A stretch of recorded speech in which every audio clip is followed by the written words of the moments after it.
You know, one of the strangest yet most certain things you'll discover on the journey of awakening is that you're evolving in ways the people around you simply aren't. And this, of course, puts you in a very peculiar situation. It's a lot like what happens when a caterpillar starts its transformation into a butterfly, but it's still surrounded by other caterpillars who are perfectly happy just being caterpillars. Now, I want to get into this because it's an experience that nearly everyone who starts to awaken is going to face, and it can be one of the most lonely, bewildering, and, yes, perilous things you'll ever go through. Not perilous, in the sense of actual physical harm, although that certainly has occurred throughout history, but perilous, because you risk losing everything that once gave you a sense of community, of self, and of safety. Let me start by making one thing clear. Growth is not a comfortable process. It never has been, and it never will be. When a lobster gets too big for its shell, it has to cast it aside, leaving itself soft and exposed until a new one can harden. In that period, it's in tremendous danger. Every predator in the sea would be thrilled to find a soft-shelled lobster for dinner. But if the lobster refuses to shed that shell, if it holds on to the safety of what's familiar, it can't grow. It will stay, stunted, trapped, and unable to reach its full potential. We human beings are very much the same. We outgrow our own shells, our beliefs, our relationships, our frameworks for understanding the world. And when that happens, we become vulnerable.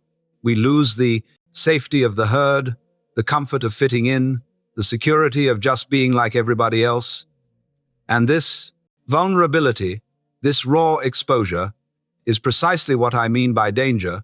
Now, what does it actually mean to outgrow the people around you? It doesn't mean you've become superior or that you're somehow better than them.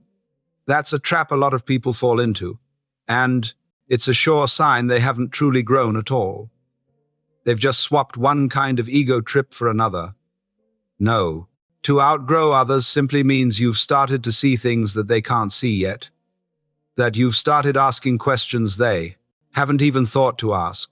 It means you've stepped outside the consensus reality while they're still comfortably inside it.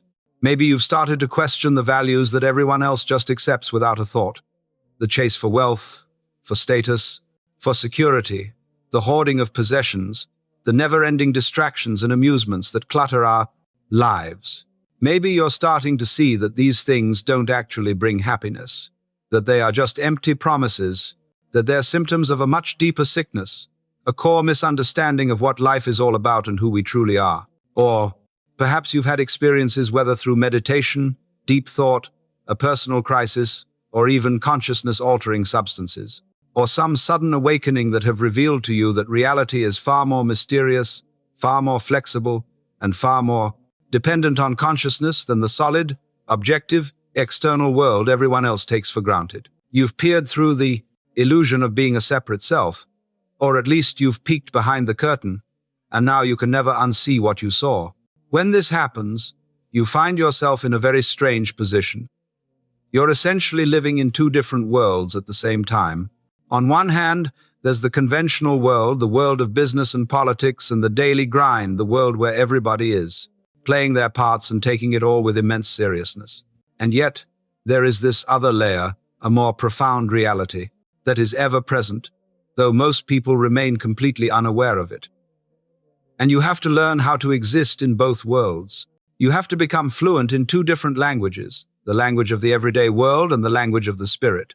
You must, as the old saying goes, learn to be in the world but not of it. And this is an incredibly challenging task, because the two realities operate with different rules, different values, and entirely different ways of interpreting experience. The people in your life, your family, your friends, your colleagues, are all still functioning entirely inside the conventional structure. Their minds are occupied with their careers, their mortgages, their social status, and their plans for what's to come. And these very concerns, which once felt so vital to you, now seem almost trivial, practically beside the point. This isn't because you've become cold or uncaring, but because you've caught a glimpse of the fact that there are deeper questions and more fundamental matters at hand. But you can't just come out and tell them this. You can't sit with your family at the dinner table and declare, "You know, I've realized the self is merely a construct, and we are all expressions of a singular, universal consciousness." They'll look at you like you've completely lost your marbles. And, in a way, you have. You've lost the conventional mind, the one conditioned by society, and you haven't yet found the words for what has taken its place. So you either keep your silence, or speak in subtle hints and suggestions, or you seek out others who might grasp what you're experiencing. And this is precisely where the loneliness begins, because the people you've known your entire life, the ones you love and care for, seem to be living in a completely different reality from you. You're speaking different tongues, chasing different horizons, and seeing the world through entirely different filters. And they can feel this, even if they can't name it. They sense that you're no longer quite one of them, that you've transformed in some deep, essential way, that you're not playing the game with the same vigor you once did. And this puts them on edge. It's a threat to them, because if you can step outside the commonly accepted reality, then maybe that reality isn't as solid as they assumed. Maybe their own lives are, built on a foundation of sand. They might react in a number of ways. Some will try to reel you back in, to get you to act normal again, to be the person you used to be. You've changed, they will say, and it will not be a compliment. They'll accuse you of becoming weird, impractical, irresponsible, and self-obsessed. They'll bring up your duties, your commitments, and your designated place in the social hierarchy. They'll do whatever they can to cram you back into the box you've already outgrown. Others will just put some space between you. They'll find you uninteresting, or preachy, or just impossible to follow. The conversations that once flowed so naturally now feel strained and shallow. You realize you have less and less in common. The friendship or relationship gradually fades away, not from some dramatic falling out, but through a slow, sad, quiet drifting apart. And still others might turn hostile. This is especially true if you've evolved beyond a religious or ideological system that they are still heavily invested in.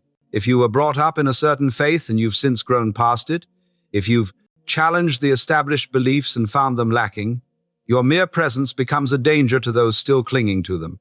You're branded a non-believer, an outcast, a lost cause that needs to be either saved or cast aside. This is the real peril I'm describing, not that.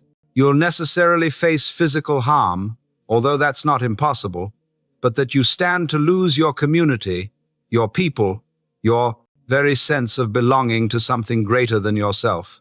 We are, by nature, social creatures. We require connection. We need to feel like we are part of a group, that we're seen and accepted. And when you evolve beyond those around you, you risk giving all of that up. At this point, you might argue, well, why not just keep it to myself? Why not just maintain the appearance, play the part, and keep your new understanding private? The truth is, many people do exactly that. They lead two different lives. They maintain a conventional exterior, while privately acknowledging it's all an act, a performance. And there is a certain kind of practicality in that strategy. As I mentioned before, you don't wake someone from a wonderful dream unless the building is burning down. However, this tactic comes with its own set of issues. First off, it's incredibly draining. Living a double life, constantly filtering what you say, policing your own thoughts, and faking interest in things that no longer mean anything to you. This takes an enormous toll. You become a stranger to yourself, feeling fractured and divided. The very integration and wholeness you've been pursuing through your own growth becomes impossible, because you are constantly betraying what you know to be true. Second, it's fundamentally inauthentic. And authenticity, being true to what you have realized, is crucial for any spiritual journey. If you've glimpsed something true, something real, and you then hide it, deny it, or refuse to live by it, then what was the purpose of seeing it at all? You end up like someone who has found a great treasure but is too fearful to spend it, so they bury it and continue living in poverty. Third, and this is perhaps the most critical point, is your sheer presence. Even when you say nothing, you communicate something. People are perceptive. They pick up on energy, on a person's vibe, on what's left unspoken. If you've undergone a genuine transformation, if you've really moved beyond the conventional mindset, it will manifest in 1,000 little ways in the quality of your presence, in your reactions to crisis and adversity, in what makes you laugh and what you treat with gravity, in the very way you navigate the world. So, you find yourself in a bind. You can't go back to the way things were. You can't unsee what you've seen, or unknow what you've learned. Yet, you can't fully forge ahead either, not without repercussions, without losses, without a period of intense loneliness and disorientation. This is what mystics have long referred to as the dark night of the soul. It represents the journey between an old life and a new one, the death of the caterpillar before the emergence of the butterfly. And it feels dark for the simple reason that you've left behind all the familiar signposts, all the comfortable certainties. But you haven't yet reached the new reality. You're in a transitional state, in limbo, lost in the wilderness. During this phase, you might feel profoundly alone. You may even wonder if you've made a terrible mistake, if you've traded everything of value for some vague, spiritual daydream. You may find yourself longing for the time when life was less complicated, when you fit in, when you didn't analyze everything, when you could just go with the crowd, in sync with the rest of the world. But it's crucial to grasp this. That feeling of loneliness, that profound sense of isolation, isn't an indicator that you've lost your way. On the contrary, it's proof that you're on the right path. It is a necessary phase in the journey of your own transformation. Every hero in every great story must first leave their familiar village, venture out into the vast unknown, and confront their own dragons and demons in solitude before they can return bearing a great treasure. And in your story, that treasure is your authentic self, your truest nature, liberated from the conditioning and programming of the world around you. But you can't claim this prize while still desperately holding on to the approval of those who embody that very conditioning. You have to be willing to stand on your own, to be misunderstood, to face criticism, and even to be rejected. Now, let me be perfectly clear about one thing. This does not mean you should actively push people away, or adopt an air of arrogance or superiority, or that you must reject everyone who hasn't reached your same level of awareness. That is a form of spiritual ego, and it is merely another trap, just another kind of separation. What it truly means is that you embrace the consequences of your evolution with a sense of grace and deep compassion. You recognize that people are exactly where they need to be, and they are doing the very best they can with the consciousness they currently possess. You don't pass judgment or look down upon them. You simply acknowledge that your paths have diverged, at least for this moment in time. And you hold a deep trust that if community is meant for you, if you are meant to find companions for this journey, they will surely find their way to you, because this is the truly wonderful part. When you transcend one level of being, when you shed an old skin, you are not left alone indefinitely. You begin to find others who have also outgrown that very same level. You discover a new community, a new tribe, a new circle of companions who speak your language, who deeply understand your experience, and who are grappling with the very same questions that occupy your mind. This is precisely why seekers of truth throughout all of history have always formed communities, monasteries, ashrams, and mystery schools, and philosophical circles. It wasn't because they were elitist or exclusive, but because they had a fundamental need to be with others who could comprehend what they were experiencing, who could offer support through challenging transitions, and who could reassure them that they weren't losing their minds, that the path was indeed real, and that the struggle held profound meaning. However, these kinds of communities are often hidden from plain sight, or at least they aren't obvious. They don't put up advertisements. They don't try to convert you. You discover them precisely when you are ready, when your search becomes truly sincere, and when your feeling of solitude becomes intense enough to propel you forward. And you often find them in the most unexpected of places: a serendipitous conversation with a stranger, a book that seemingly falls into your hands at the perfect moment, a guide who emerges just when you need their wisdom most. The essential thing is not to cling desperately to your old relationships out of a fear of being alone, but also not to sever ties prematurely out of a sense of spiritual pride. There is a middle path, as there always is. You continue to nurture the connections you can authentically sustain. You honor your own history, your roots, and the people who loved you long before you began to change, but you never betray your own soul just to preserve those connections. You refuse to shrink yourself simply to make others feel more comfortable. And then, sometimes, miraculously, the very people around you begin to grow as well. Sometimes your personal transformation becomes the very catalyst for their own awakening. They perceive something within you, a tranquility, a lucidity, a sense of liberation, and they desire it for themselves. They begin to ask questions, to become more vulnerable. And in that space, the relationship evolves with you. It deepens and becomes more authentic, more honest, more vibrant. But you cannot orchestrate this. You cannot compel others to grow. All you can offer is your own truth, to be authentic, to be a living example of what you've realized, and trust that those who are ready will be drawn to it. The others will naturally drift away, and you have to release them with love and gratitude for everything they gave you, for the part they played in your story, even if that chapter has now concluded. The risk of evolving beyond everyone, you know, is very real. You might part ways with friends, family, and the communities that once formed your identity. You may pass through seasons of profound solitude. You may even question if it was all worth it, but I can assure you from my own journey, and from observing countless others on this road, that on the other side of this challenge lies a freedom and an authenticity, a depth of existence that makes every loss worthwhile.